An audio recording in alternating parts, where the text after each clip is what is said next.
ప్రజా ఫిర్యాదుల పరిష్కార వేదిక కార్యక్రమంలో అందిన అర్జీలకు అధిక ప్రాధాన్యత ఇచ్చి తప్పనిసరిగా నిర్దేశించిన గడువులోగా పరిష్కరించాలని జిల్లా కలెక్టర్ ఎంఎన్ హరీందర్ ప్రసాద్ అధికారులను ఆదేశించారు.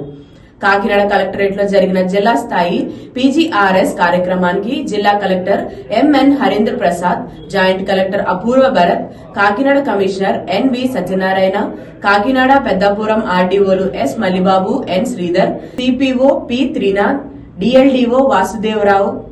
ఇతర అధికారులతో హాజరై జిల్లాలో వివిధ ప్రాంతాల నుండి వచ్చిన అర్జీల నుంచి వినతులు, అర్జీలు స్వీకరించారు. నియమం